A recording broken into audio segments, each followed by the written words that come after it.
Hello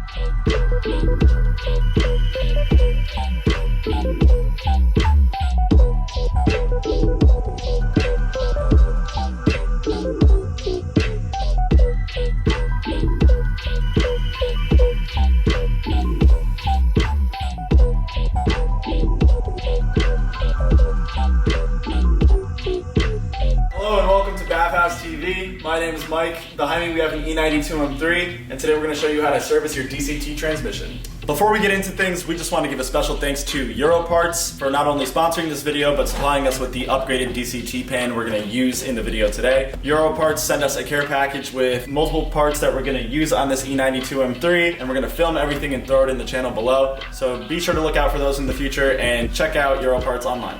So in front of us we have everything and more that you're going to need to complete a DCT service on an E92 M3, but it's going to kind of be the same procedure and parts for many other cars with a DCT as well.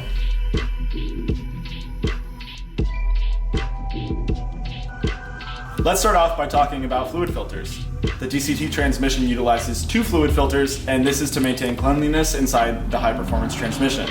The first one we're going to talk about is a cartridge filter that sits in the side of the unit and can be accessed without dropping the pan. This right here is the genuine OE BMW labeled and part numbered filter kit that you get if you purchase direct from the dealer. If you look at the filter itself, it's marked Getrag, which is the manufacturer of the DCT transmission. When you purchase this kit, it comes with the filter, a cap with a seal, and a large snap ring, which will require snap ring pliers to remove. Now we always opt into genuine parts or OE comparable when working especially on transmissions or transmission internals, so that means the fluids, the filters, but there is some available parts in the aftermarket if you choose to do so. Over here we have a Vico oil filter kit, and this is the same cartridge filter that we just showed you, except produced by an aftermarket manufacturer. If you choose to go that route, that's completely fine. We just choose to stay with the genuine. The second filter I want to talk about is the suction filter, and this sits directly above the pan and bolts up to the transmission internals. And what it does is sucks fluid from the pan, cleans it, and delivers it to the rest of the transmission. This is produced by S-Tech, which is a part of the same company that owns Getrag, and we recommend that you use this specific filter when doing a DCT service. Next, we can talk about fluid. The DCT transmission requires a very specific type of fluid, although there are multiple manufacturers. In this video, you will see us use the Pentosan FFL-4. This is the OE fluid and the fluid that we would opt into using, so we're going to recommend you do the same. Although we love liquid moly and use them in many situations in the shop, I'm a little hesitant to use liquid moly transmission fluids when it comes to transmissions like HP8s, DCTs, anything that is modern. I really don't like using an aftermarket. So nothing against liquid moly in this situation, but we're gonna opt out of using the dual clutch gear oil 8100 as the Pentosan is the OE. They might literally be the exact same fluid, and I would still probably use the Pentosan. They are significantly more expensive per bottle, but again, whenever I see that OE and we're talking about a transmission, I don't want to have any loose ends, and in this case, we're gonna choose that. So we actually have 7 bottles of DCT fluid, and that's to be prepared for a massive drain and fill. We will be removing the transmission cooler line so we can empty some of that out and try to get as much fluid out as possible. And in this video, we're going to opt into overfilling the transmission by a single liter. We'll explain more about that later. So next, we're going to talk about the transmission pan. Now this is where Euro Parts sent us an aftermarket replacement and is technically an OE part with an upgrade. Here we have a DCT pan that is made entirely out of metal, and if you look, it has a drain plug that is also made out of metal. And the reason why metal is better in terms of a DCT transmission is its ability to disperse the heat. So in a plastic pan like this one, it's not going to distribute the heat as well, and a DCT transmission is super susceptible to being damaged by heat. So simply by switching to a metal pan, we are providing longevity for the future of the DCT. Now, the pan from Euro Parts came with a gasket. It came with an OE style magnet. Again, has an upgraded drain plug as well. And the cool thing about Euro Parts from my own observation is that they don't go over upgrading. They take a part that already exists on a car, do something like 3D scan it and just build it out of a better material. They see something that's a loose end or a broken system on a car, they might look at it, engineer a solution, and sell it modestly. So if you look at this pan and the design it has, you'll realize that it is almost an exact clone of the plastic pan. So in this case, there's really no theatric differences between them except for the materials and the benefits that they give. So now that we've talked about the filters, the fluid, and the pan, let's talk about the small odds and ends you need to complete this service. So one thing I noticed when putting this kit together was that no pre-made kits online that I could find actually included the 2 O-rings for the cooler lines that connect to the DCT. You need to remove 2 cooler lines in order to access the cartridge filter, as we mentioned before, and we have included them in the video. So like I said, everything that we have here will be linked below in our description. Those will be there. Next, we have 14 bolts. It's smart to replace the bolts whenever servicing. Some people opt to not replace them. I definitely always replace them. It's a small price to make sure that everything is done right. The next thing we have is the aluminum fill plug. This goes in the side of the DCT to actually refill the transmission and should be replaced every time you service. Lastly, there's a replacement drain plug. If you are just doing a drain and fill procedure, it is smart to replace the plastic drain plug. Again, we don't recommend doing a drain and fill or even just a drain and fill with a cartridge filter. We recommend servicing your entire DCT transmission all at once, and in our case, that drain plug will not be necessary. All right, so now that all that's out of the way, let's go work on the car. So the first thing you're going to want to do is get the car up in the air, and then after that we have to remove this protective cover. It's held in with a number of 8mm and 10mm either screws or nuts. So we're going to start with our 8mm and remove some of the screws. Should be 2 screws on either side and then 2 nuts. If you have a skid plate up front, we do not. There's also 3 up front. We're just using a 1/4" impact, little extension, and 1/4" sockets. I think we're also missing one of the screws here, so for us it's just going to be the last 10mm here, and then in the back 2 bolts, also 10mm. Okay, then you should just be able to lower the cover, move it out of the way, and reveal the DCT oil pan. So the drain for the oil pan is located right here. Again, this is a 10mm hex to remove it. Over here you can see the cartridge filter. This is also called the pressure filter if you're looking for it in a different way. And here are those transmission lines that I was talking about. They go directly into this DCT oil thermostat, and there's 2 O-rings here. I believe this is a E10 Torx to remove it. You're gonna have to get that out of the way. But first, before we do anything, we're gonna drain the fluid out of the pan.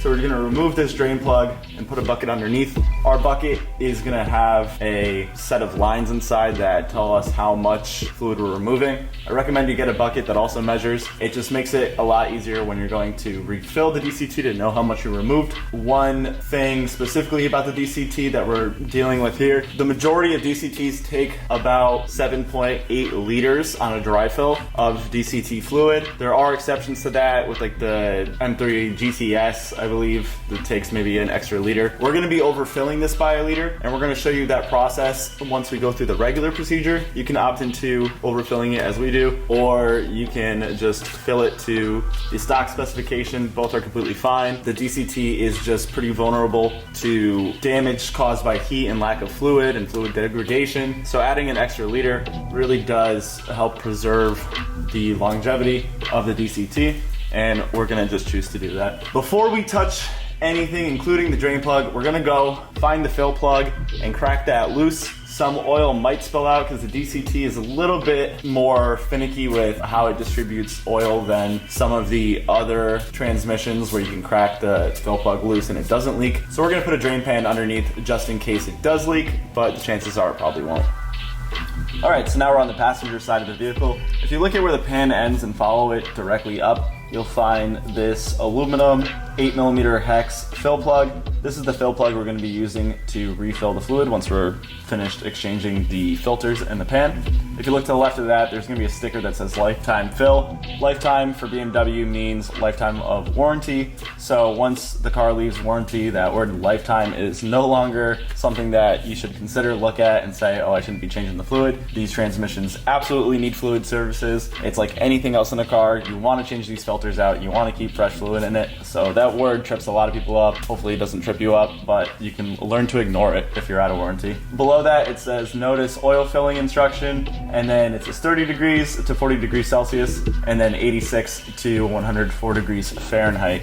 So that's going to be where we do the oil balancing. You want to start the oil balancing at about 30 degrees, and you want to finish it at about 40 degrees, and that's Celsius. If you're speaking Fahrenheit, then 86 degrees Fahrenheit to 104. So the first thing we're going to do is crack open the fill plug. The reason for this is because you don't want to drain fluid out of a transmission and then figure out there's an issue with your fill plug. If you have no fluid in it and you can't get inside it, you just rendered the entire car useless. So 8mm hex using 3/8, and we're going to crack it free and see if any fluid drains out. Again, I'm using my measuring bucket here. Let's see if the previous owner overfilled it. All right, so it is overfilled, which is a good thing. We want it to be overfilled because that's what we're gonna do. So we're gonna let it drain out a little bit, and then we're gonna go down to the drain plug and drain it from there as well. So it honestly might have not have been overfilled now that I'm looking at it. It seemed like it was gonna stay with a more consistent stream. At this point it's slowing down, so I'm kind of considering that since the transmission's cold and it has been for a few days, all of the fluid is kind of settled. And when the fluid settles, it does go beyond the fill plug. When you do a fill sequence, the car is physically running, so the fluid is dispersed throughout the transmission. So this is probably just old fluid that is filled to the normal point. If it was coming out still with a lot of pressure, I would say it's a quart over, but it doesn't seem to be that way. Alright, I'm going to loosely screw this back in, and we can go release that drain plug instead, so we're not doing this twice. Okay, so the drain plug is just going to be over to the right a little bit. We're going to reposition some things and get over there. Alright, so the drain plug is a 10mm hex. The plug itself is plastic and they are known to strip, so you really want to see it in as far as you can get, and then apply even force as you release it. It can be really easy sometimes they can stick behind and you'll end up actually jumping that plastic.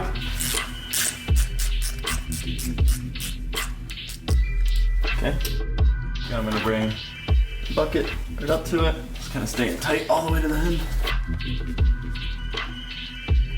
Alright, there we go.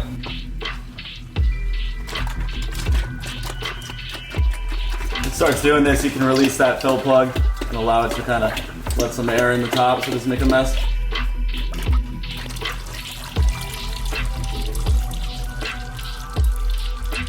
So we can leave this here open, leaking with the bucket underneath it. We're going to go back to the other side and start working on the pressure filter.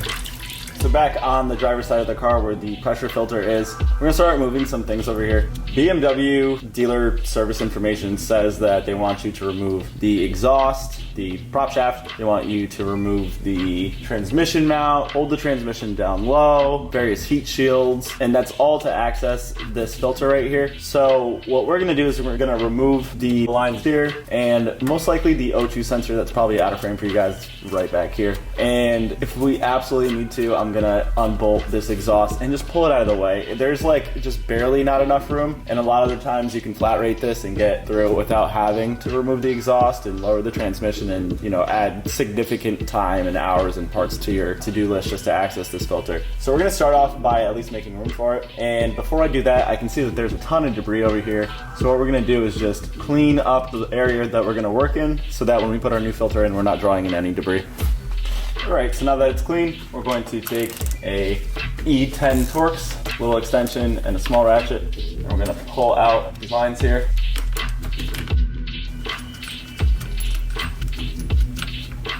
We're going to be reusing that bolt, so make sure you hold on to it. Alright, and then now I'm going to release the lines from the thermostat. So I'm going to plug the drain plug just so we can bring the bucket over here. It's also at a slow drip now, so I'm just going to close it up.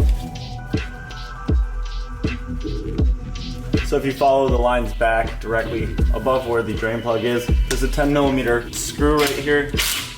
and that just holds the lines to the transmission, and it allows you to remove the lines easier. There's also a little bushing that goes inside that you need to remove, and at this point you'll have no issue popping off these lines. So going back to the lines, we're going to pop them off one by one, and again have that drain bucket right underneath. You will need to refill this fluid, so it's good to measure. Okay, and the second one. All right, and now we can kind of move these out of the way for a moment. So next we're going to remove the O2 sensor. This car has a Borla exhaust, so yours might be a little different, but it should be in the same location. 22 millimeter to remove, and we're going to be pulling towards us to go left from the front.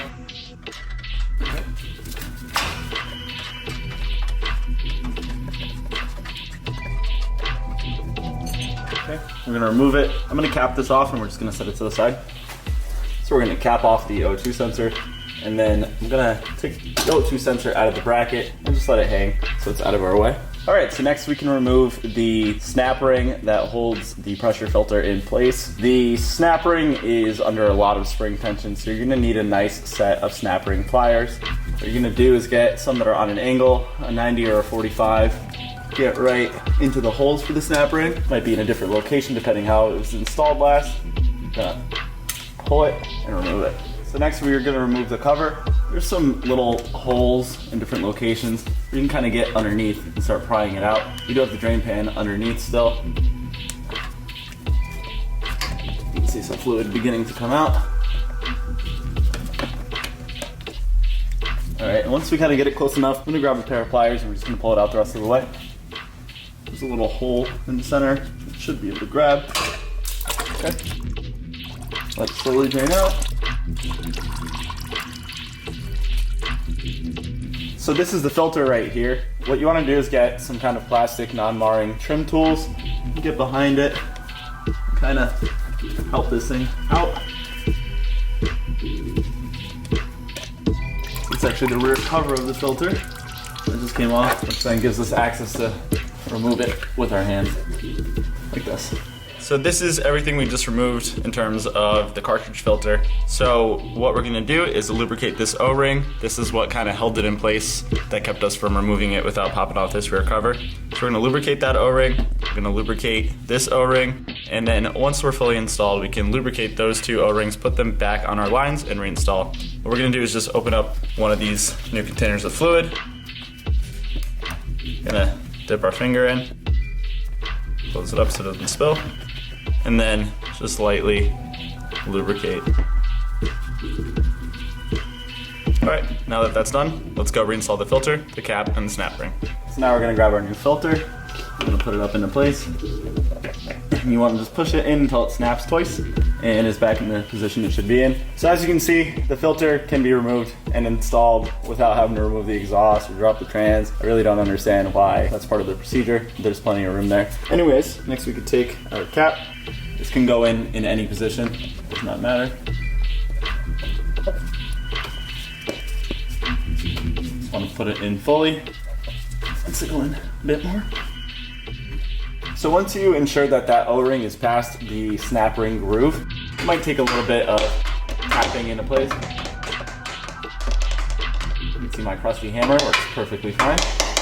You don't want to use anything too heavy. Obviously there's not space for it up here, but you do want to make sure it's perfectly seated, nice and clean. And now we can install our snap ring. So the snap ring we're going to put back in the exact same position. Those are the two holes. We're just going to compress, put it in, and let go.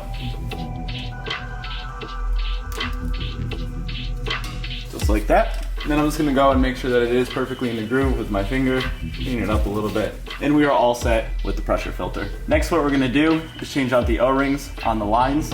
One stayed behind in the thermostat flange, right here, and the second one's here.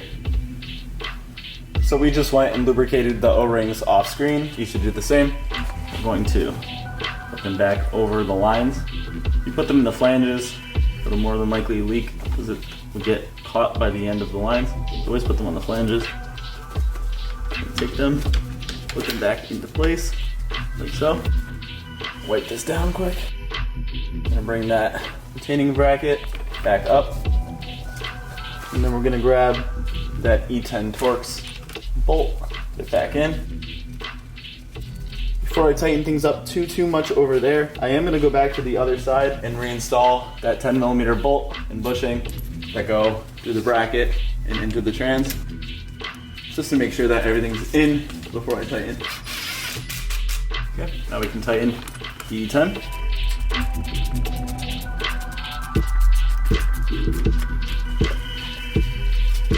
All right, so this line goes to 19 Newton meters.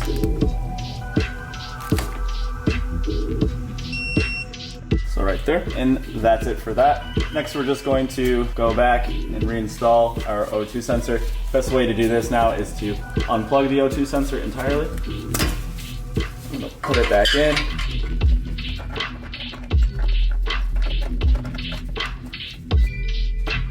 .22mm. Just tighten it up.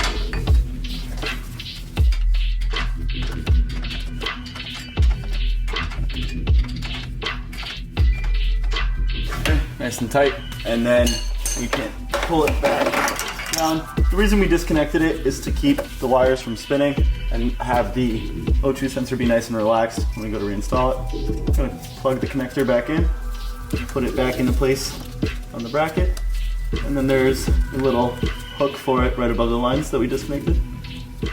And that should be it. Next, I'm gonna go clean up everything with some brake parts cleaner. So if you see there's debris on the side of the transmission, we're gonna be dropping the pan next. So we wanna make sure all that debris is out of the way so we're not introducing anything when we go and reinstall our new pan. All right, so we just finished cleaning the bottom of the transmission sealing surface. The way we did that is by spraying brake clean, agitating any debris we had there, wiping it off, and then blowing it with compressed air. Now that we know everything's clean and we're not gonna introduce any debris into the transmission, we're gonna go and remove the majority of these bolts. There is a torquing sequence of how to install and torque these bolts when you're installing, but removing shouldn't be too much of an issue. We're just gonna start on the outside and work our way in, but I'm gonna leave one in either corner. So this one by the drain plug and this one complete opposite of it. But other than that, we're gonna start just by removing some from the outside. They're T30 and we're gonna use our small 1/4 inch impact.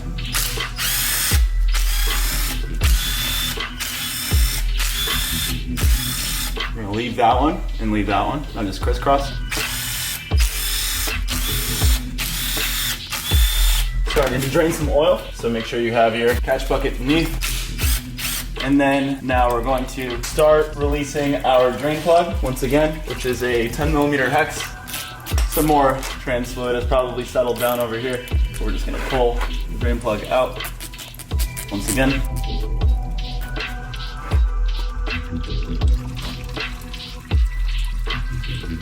Now the reason we left the two corners in is so we can actually assist the flow of the transmission fluid that's left over to the drain plug, like that. We're just gonna slowly do this over and over again until we can get the majority of the fluid out. This is just to not make a huge mess on the shop floor. Okay, I'm gonna fully remove it now.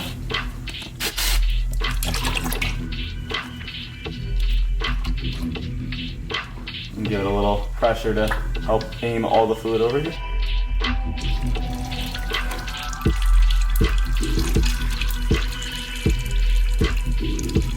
All right, and now we can remove the last bolt. I'm gonna hold the pan up with my left hand, and then we can lower the entire pan. What I like to do is leave the pan directly underneath, so if it continues draining, as it does, we can catch the fluid and again, keep it off the shop floor. Now, there's a couple things we need to remove. First, we need to remove the suction pipe right here. And after that, there's two bolts to access the suction filter. All right, next we're gonna remove this suction pipe. It's held in with a H6 hex. Make sure to keep these parts very clean.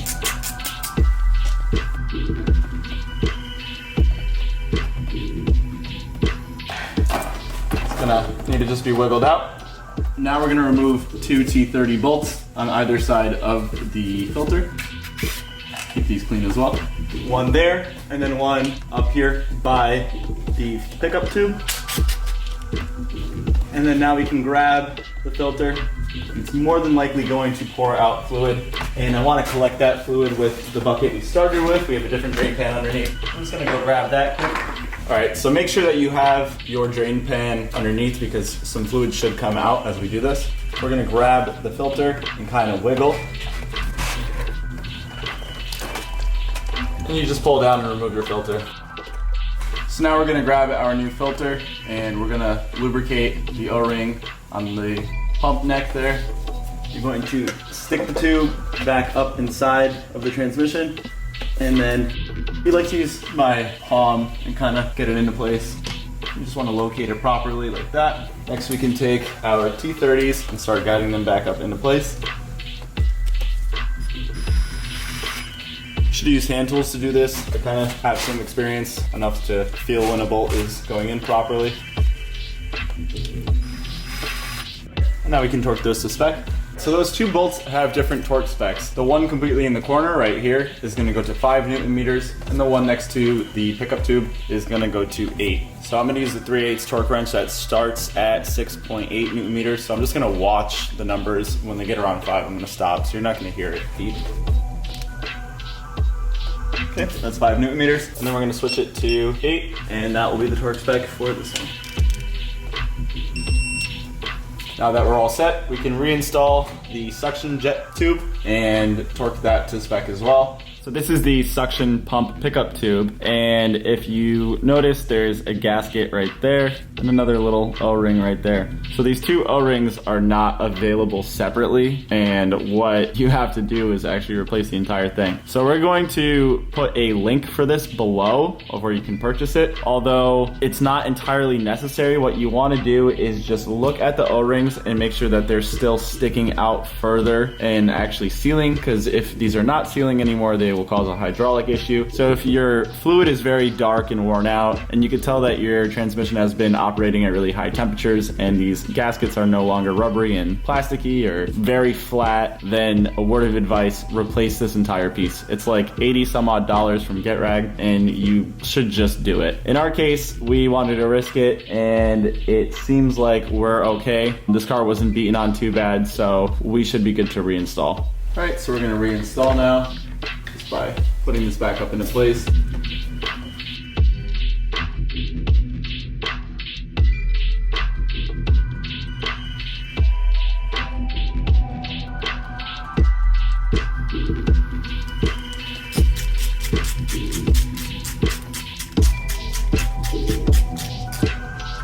And this one's gonna go to 6 Newton meters. Pretty much just wrist tight like how we had it before. Next, what we're gonna do is wipe down the sealing surface. You can see all this trans fluid. You wanna get it nice and clean. We're gonna grab our new transmission pan and we're gonna lift it up into place and start installing hardware. So now we're going to install our new fully metal DCT pan from Europarts. I'm just gonna guide a couple of these screws in by hand. Pick a couple spots. All right, now that I got that far, I'm gonna really easily draw them in with my 1/4 inch impact. I'm not torquing, I'm not tightening, I'm just getting them into place.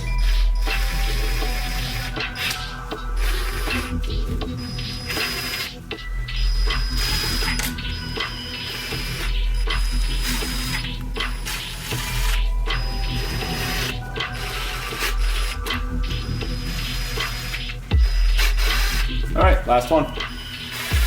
Next, we're gonna torque the pan. It is torqued in a specific sequence, and we'll show you that next. So we're gonna start off by showing you guys this sequence twice. I'm gonna torque it once by hand, and then we're gonna go over it with a torque wrench to make sure that everything is right. So across from where your drain bolt is, the other corner is gonna be your number 1. And we're just gonna go wrist tight. Directly across from that in the opposite corner is number 2. Number 3 is the one by the drain bolt. And number 4 is the opposite corner. Number 5 is gonna be next down from number 1. Number 6 is gonna be the center one on the side with the drain bolt. Number 7 is going to be the one closest to number 1 on the front of the transmission. 8 is going to be the one directly next to it. Now all these are done. We're going to go do 9 and 10, which are the same on the other side. So 9 is going to be this one, and then 10. 11 is dead center on the driver's side. And then 12 is directly next to it. And now 13 is going to be this one here. It's a little loose. And lastly 14, right next to the one that has the drain plug next to it. All right, so now that we did that, we're gonna go over the entire thing with a torque wrench and a marker or some marking paint, and we're just gonna torque them and mark them that they're torque to spec.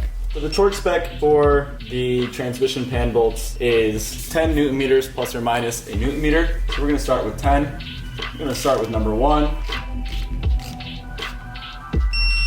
Okay. And then immediately I'm gonna do number 2, and then we're gonna mark them both and do them in pairs. Okay, gonna grab our paint marker, or in our case, paint, and just mark your position. Right. Now we can do 3 and 4, which are gonna be the one closest to the drain plug, and then the one opposite of it is 4.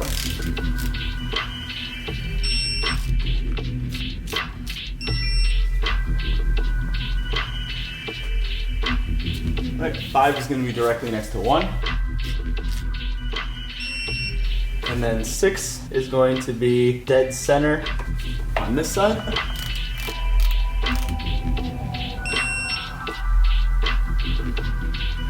7 and 8 are going to be the center 2 here. And we're going to go with 7 first, which is closer to number 1. And then 8 is closer to number 3.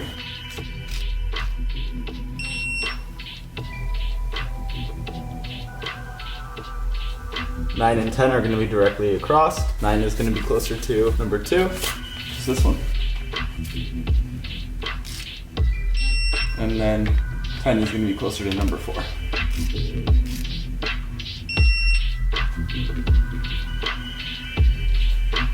$11 and 12 are going to be the 2 centers on this side, starting closer to number 1 and 5.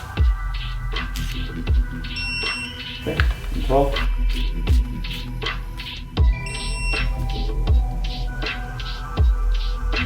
And then 13 and 14 are going to be the remaining 2. 13 is going to be closer to number 2. And 14 closer to number 3. Just going to mark those last 2, and then we should be all set. I'm assuming that the drain bolt is torqued properly from the factory, but we're just going to go and double check before we start filling this. So our drain bolt goes to 8 Newton meters. I'm sure this is already there. Yep, already over. So the 8 Newton meters is for the plastic bolt. I'm not sure if there is a torque spec for the metal one, but if you're using this, I'm sure it's just nice and tight. Now we're at the point where we can begin filling our transmission through the fill plug until it starts to leak out. So in front of us we have 7 liters of that pentosan fluid. If you look at our drain bucket, we're just about, I'd say, 5 1/4 liters of fluid drained. So we can assume that with what fell on the floor, what's left in the pan, and what's left inside the filters, we're probably somewhere right around 6 liters of fluid removed. So what I'm gonna do is I'm gonna take 6 of these liters, I'm gonna dump them into a clean bucket, and then after whatever drains out through our fill sequence, we're gonna call as the difference between 5 and 6 liters. And at that point, we're going to force another liter in. Again, we're forcing another liter in to keep temperatures down, to keep fluid degradation down, and to make sure this DCT transmission continues performing properly. So I'm just gonna quickly blow this out. We did clean it before, but it's been sitting for a little bit. So just make sure that there's nothing in there, and we can begin cracking these open. I like to do this out of a bucket now rather than just every individual container. Makes it a lot easier for me to put my fluid transfer pump in here, and also gets more fluid. Gives me something to put fluid back into. It's nice and easy. So by the time all these are dumped in, the 2 buckets should be approximately at the same fluid level. And look at the difference in the color. That's instantly noticeable.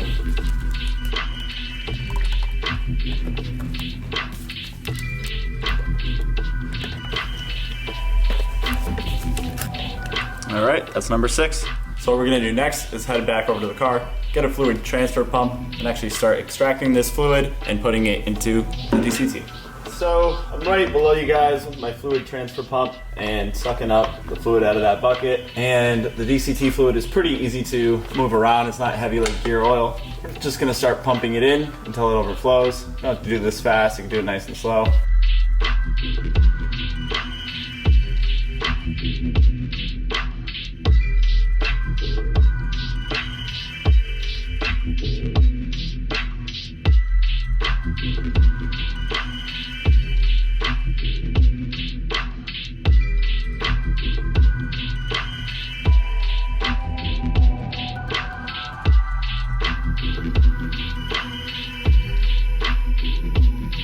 There we go. So that's what we'll call filled. Looks like we're right on point. Let me give it a little bit more just to make sure. Yeah. All right, so at this point, what we can do is take our fill plug and just close this off. I'm gonna tighten it up. You don't have to go crazy tight, just close it off so it doesn't leak. All right, so now we can put the car down and we're gonna go warm it up. So now we're inside the vehicle. We're opening ISTA. You can use any software that has access to BMW's deeper internals, you know, any scan tool that's not just like a P0 whatever scan tool. So we're gonna use the dealer software.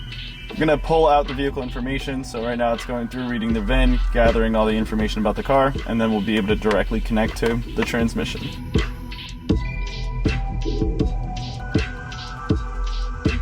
So now that we're here, we're going to go to vehicle management and we're going to go to service functions, powertrain, transmission control, and then I'm just going to click transmission control as a whole.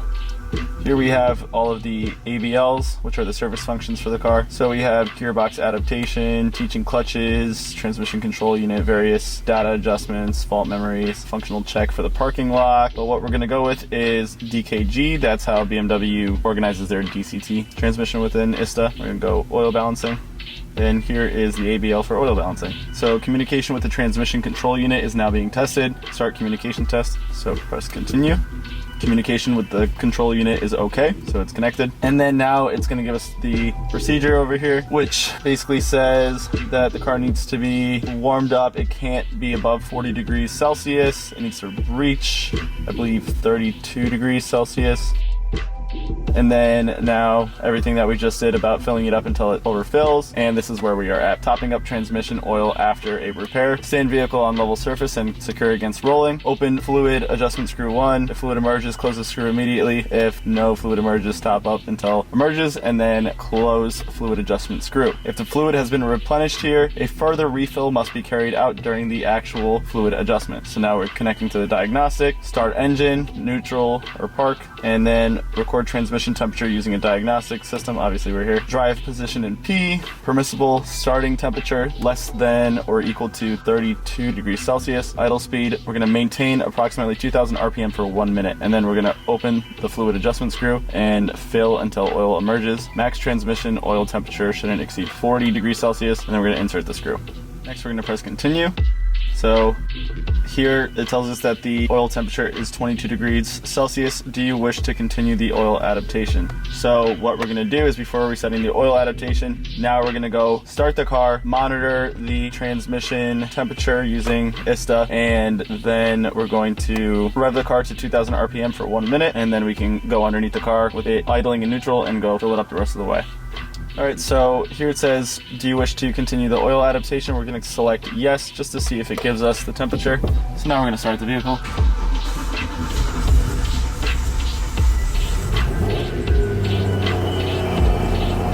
Now you can press continue. So P is activated in park. So now it's going to give us the oil temperature. So we're going to wait till we get around 30 degrees Celsius and then press continue. Do you wish to continue with the oil adaptation? Yes. Start engine, switch off air conditioning. Okay, continue, 31 degrees. Now raise the idle speed with the accelerator pedal to 2000 RPM for 1 minute, and we're going to watch the RPM on the instrument cluster. So I'm going to click start right when I hit that 2000 RPM, and I'm also going to click continue on ISTA. Right there. That's where we're going to pin it. Let's fine tune it with our feet. See, the temperature is at 33 degrees Celsius now.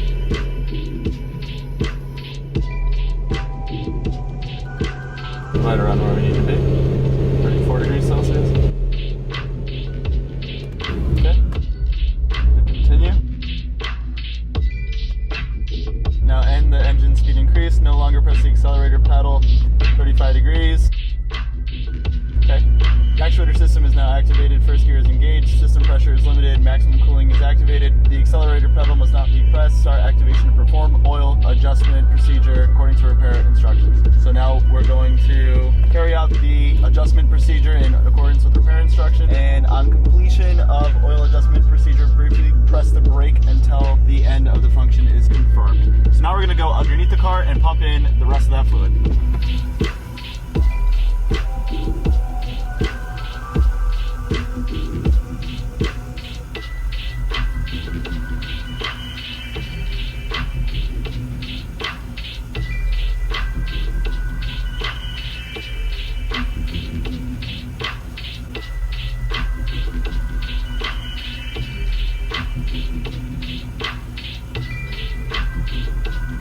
Now we're going to press the brake until the oil adjustment is finished. Now we can end the service function and we're all set. So that's all it takes to actually renew the fluid within the DCT for the car to understand that you did that. We're going to leave the car running. We're actually going to go put it back up now that this is finished. And we're going to go shove another liter into that thing.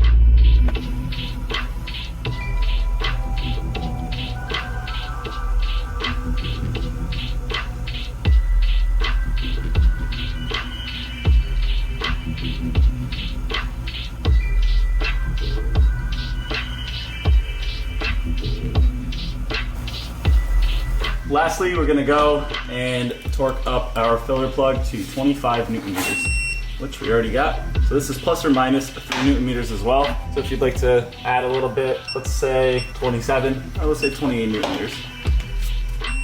Okay, already there anyways, 29.7. So once you kind of get it tight, it really doesn't go much tighter. So hand tight is good enough there, or wrist tight rather. But now we can reinstall our cover that goes over the DCT pan and go take it for a ride.